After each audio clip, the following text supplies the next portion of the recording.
Kapayapaan ni Kristo maghari nawa sa puso at isipan natin. Kumusta po kayo?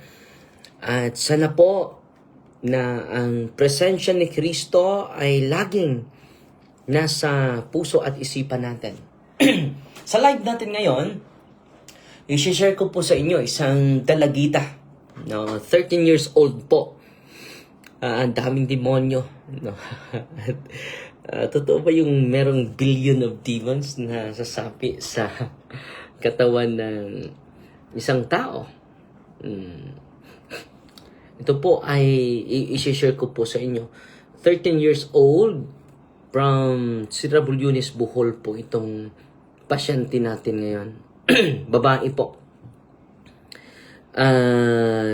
I-share ko po yung buong pangyayari, mga kapatid. Ang dami, 99 billion daw na pumasok sa katawan ng batang ito. Pero hindi naman tayo ano ba yung mga katotohanan nito. But before that, mga kapatid, kumusta na po kayo?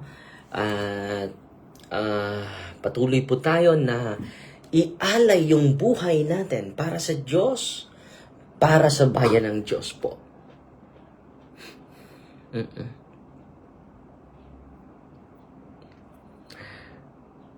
So, nagsagawa tayo ng reflection sa mga first reading natin ngayon. Dahil marami tayong matutunan po. Sa Psalm, sa first reading, maganda po.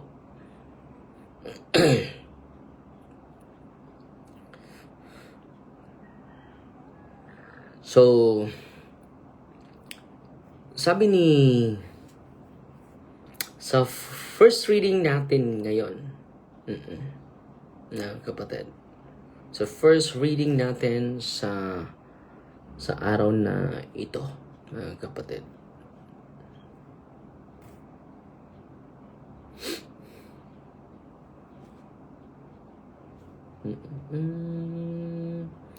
So, isi-share ko po sa inyo, ha.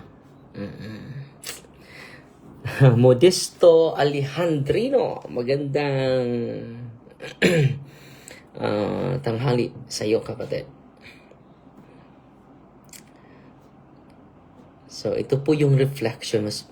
Maganda, mga kapatid, na ito yung mga important things to do. Araw-araw ko po yung pagpupuno sa isipan ko sa salita ng Diyos, especially the Psalm. Pero ito yung mga first reading natin ngayon. Ang ganda po sa Book of Prophet Hosea. So, isang church fathers lang, and then patuloy tayong mag-share sa mga misteryo sa ating pananampalataya po. This is the mystery of faith. Diba? Sabi ni Prophet Hosea, mga kapatid, so Hosea chapter 10, verse 8. Ito yung reflection ni Saint Jerome, one of the church fathers natin. Then they shall cry out to the mountains. And then ma-relate natin ito sa mga pangyayari sa ating bansa ngayon. Then they shall cry out to the mountains, cover us. To the hills, fall upon us. Sabi ni Saint Jerome, it is the terror of those who have rejected God. When divine judgment comes, sinners will prefer death to facing the righteous judge. So ito po, ito nangyari sa Senado. Ano lang yan po eh. No, walang pwede natin maisahan yung mga judge natin dyan eh. Sa talino ng mga abogado. Pero sa harap ng ating tunay na maghuhukom ang Diyos, mas mabuti pa yung mamatay kaysa haharap sa righteous judge. Such will be the fear of judgment that will seek refuge even in death. Sinners will prefer death to facing the righteous judge, desiring the mountains to fall upon them rather than endure the face of God. So itong judgment ng Panginoon, mga kapatid, ay wala pong makalusot nito. Pati si Father Darwin hindi makalusot. Pati yung mga nagnanakaw sa kaban ng ating bayan, hindi po tayo makalusot nito. Kahit presidente ka man, kahit vice-presidente ka man, kahit senador ka man, kahit congressman ka man, before the judgment throne of God, kahit obispo ka man, kahit pari ka man, kahit Santo Papa ka man, hindi po tayo makalusot sa harap ng hukuman ng Diyos. Yun po yung konteksto. Yun po yung mensahe sa first reading. Ano yung mensahe sa Psalm? Ito po, sinishare ko po. Okay. Ni Origen, one of the church fathers natin, mga kapatid. Sabi ng Psalm, seek always the face of the Lord. No. Always let us seek the face of the Lord. Yan po yung Psalm. Sing to Him, sing His praise, proclaim all His wondrous deeds. Glory in His holy name. Rejoice, O hearts that seek the Lord. Pero merong malalim na reflection si Origen dito. Sabi niya, happy is the soul that never ceases to seek the face of God. For in seeking it is enlightened. And in finding it, it transforms. So ang punto dito, mga kapatid, hindi tayo titigil kung masumpungan natin ang Panginoon. When we find the Lord, after seeking, we find the Lord, it is not enough. Sabi ni Saint Origen. Yung finding Jesus is not the ultimate end. It is not the final end. Ano po yun? Sabi ni Origen, the final end is not only finding Him, but to be like Him. Because the original plan of God, when we are created, God said, let us make man in our image and likeness. We become like God. Now, the way we perceive things, the way we imagine, the way we think, the way we speak, the way we behave, and the way we act. Hindi po enough is to find Him, but to live according to Him, to be like Jesus, to be like God. So, ang ganda, no? So, yan po yung punto sa first reading, the justice of God. Kung hindi man natin makukuha ang justice ng Panginoon dito sa mundong ito, relax lang po. There is justice up there. God is a God of justice. Not only a God of love, but He is also a God of justice. Mga kapatid. So ngayon, mga kapatid, dito tayo sa sa isi-share ko sa inyo. Isang 13 years old na bata. Nasapian, daming during exorcism po ito. Ito yung mga pangalan ng demonyo na sumasapi sa kanya. Ang dami po. During the imperative command, dahil may prinsipyo, yung ritual ng ating solemn exorcism, tell me your name. I command you in the name of Jesus Christ. Sabi niya, ng mga demonyo, ito yung sagot ng ating kaaway, mga kapatid.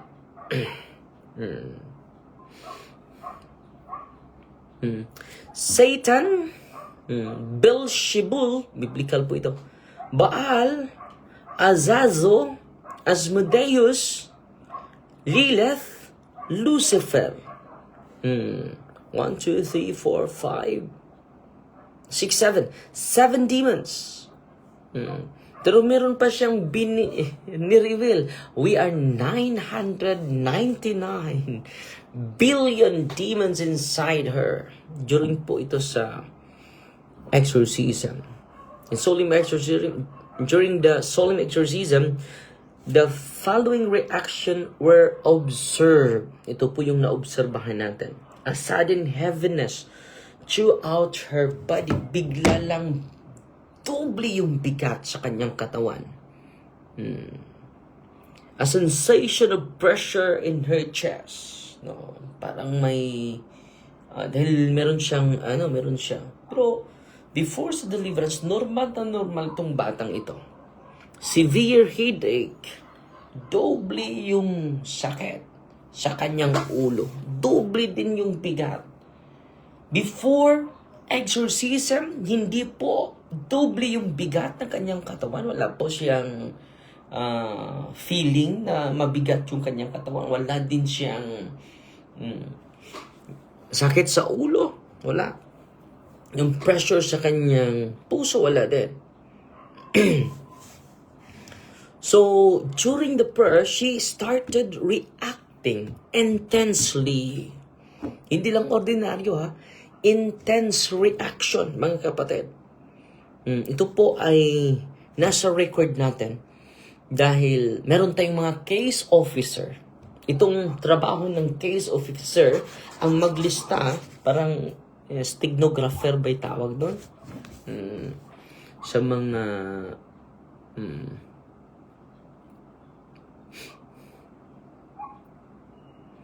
ang tawag sa yung mag-record sa kaso, stenographer.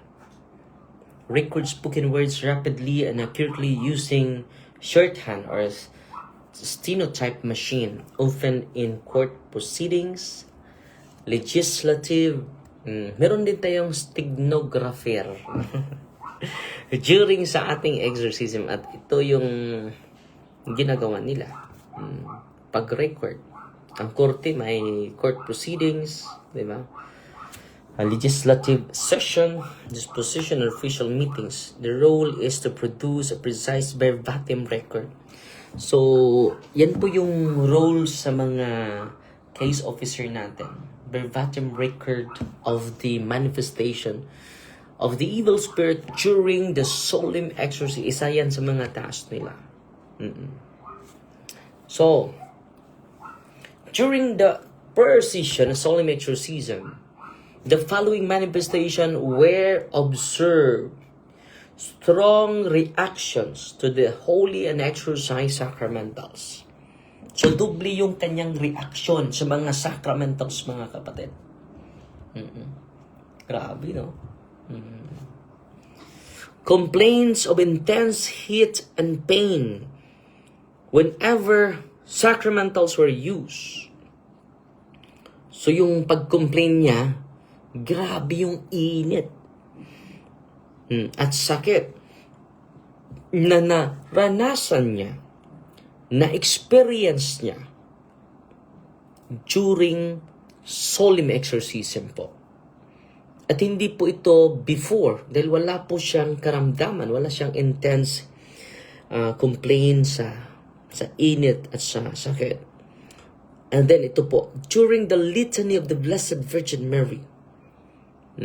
Dito natin makikita, mga kapatid, kung gaano ka-effective yung prayer natin sa banal na rosaryo na maka-inspire tayo. Mga tatay, makinig po kayo. No? Kayo po yung manguna dahil you are the head of the family. At during sa exorcism natin, 2 weeks ago po ito, dahil marami pa akong i-share sa inyo, dahil wala na po akong oras na ma-share ko po. Pero salamat sa Diyos, may panahon tayo sa ngayon. na ma-share ko po, maipalahad ko po yung specific at natapos na po yung aklat natin at pinapasa na natin sa St. Paul's at sana no, matapos yan this coming September po. No. At asensya na po kayo, hindi po ako marunong magsulat. And then, it is a firstborn book of the real encounter of the Philippine culture sa mga exorcism, sa personal ko po na experience. Ano pa yung reaction niya, di ba? Intense na yung reaction niya sa mga sacramentals. During the litany, makinig po kayo. Akong bahan na father, di jud mo appeal og rosaryo, si Iris Lacada. Makita. So, Sister Iris, iparinig niya ito. How powerful, because yung mga lalaki at yung mga asawa, yung mga kabataan ay hindi po sila na-educate patungkol sa misteryo ng ating panampalataya. Amazing na amazing po. Ito po. Amazing kayo dito. During the litany of the Blessed Virgin Mary, litany po yun the reaction of the possessed 13 years old intensified. Grabe yung dumudoble yung intensity. And statements were made objecting to the invocation of the Blessed Virgin Mary. Sabi ng mga demonyo, she is our weakness. No, narinig po ito. She is our weakness. Don't call her. At nakita niyo yung isang she is our weakness. She is our weak point.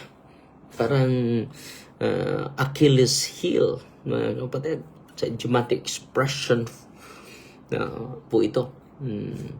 She is our Achilles heel. Pero yung sinasabi niya, ito po. She is our weakness. Huwag niyo po siyang tawagin. Pero inuulit natin yung pagtawag ng ating mahal na ina. Litany of the Virgin Mary. Hindi to basta-basta, mga kapatid, no? So, ito po yung litany, no, ng mahal na Birhen. Lord, have mercy. Sagot nila, Lord, have mercy. Christ, have mercy. Christ, have mercy. Lord, have mercy. Ito po hindi po ito ordinaryong devotion Kung alam lang ninyo at kung makikita lang ninyo yung mukha ng mga energumen during po sa litany of the Holy Rosary, you will be inspired and you will increase your devotion, sincerity in praying the Holy Rosary po. Kasama po natin ang Mahal na Birhen. Hindi po tayo pinabayaan ng Mahal na Birhen.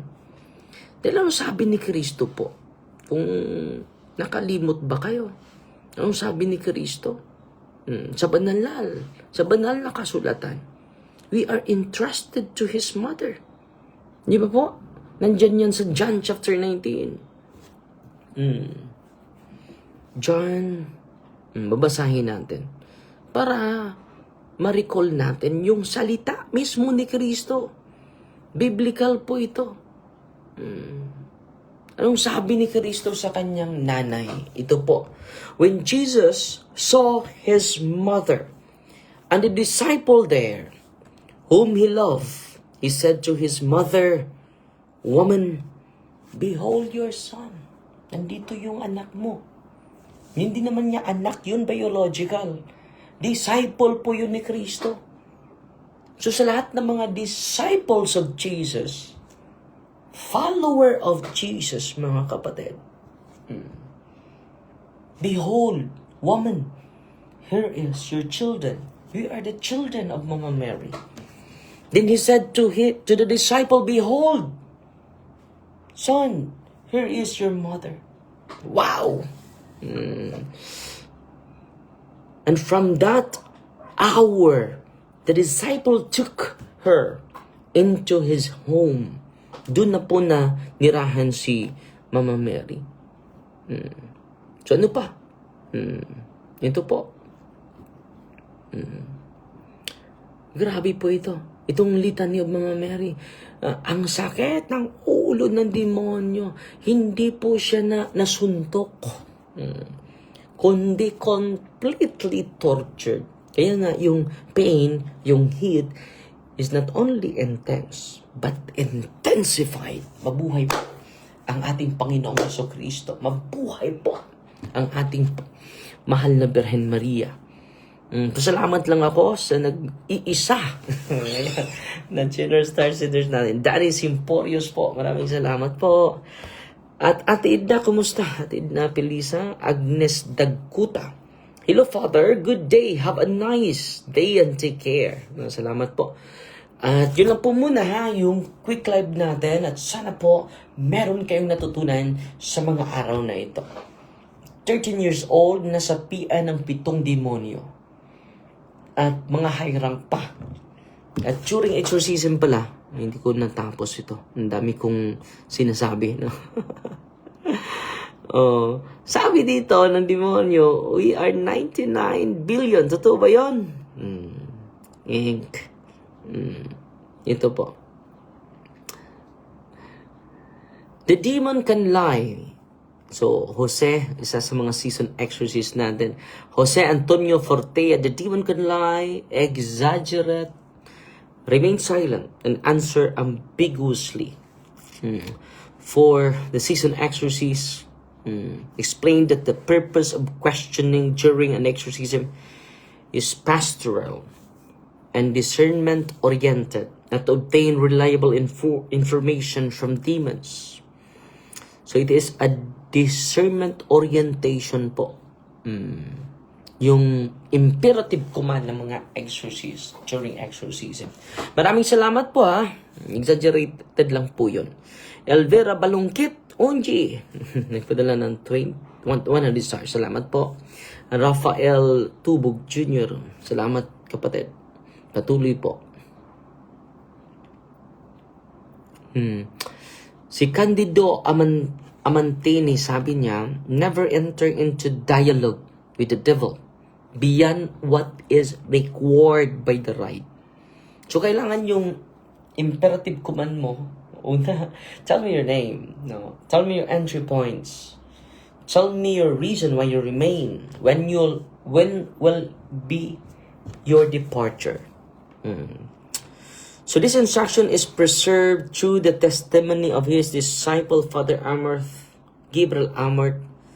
So Father Candido Amantini is the professor of Father Amorth. He says, conversation with the demons taught that unnecessary, foster curiosity and distraction rather than serving the church ministry. So ano yung imperative command natin? Focus lang tayo po sa necessary question required by the right. Don't ask beyond what is required by the right. Yan po. So yan po yung reminder sa mga season exorcist na una pa sa atin. So yun lang po muna ha. Fight Team Maria and attack safe day with a humble heart. In the name of the Father, and of the Son, and of the Holy Spirit. Amen. Our Father, which in heaven, hallowed be the name. The kingdom come. Their will be done on earth as it is in heaven. Give us this day our daily bread, and forgive us our trespasses, as we forgive those who trespass against us. And lead us not into temptation, but deliver us from evil. Amen. Hail Mary, full of praise, the Lord is with you. Blessed are you among women, and blessed is the fruit of the womb, Jesus. Holy Mary, Mother of God, pray for us sinners, now at the hour of our death. Amen. In the name of the Father, and of the Son, and of the Holy Spirit. Amen. So, Fight Team Maria, tatak safety with a humble heart po. God bless.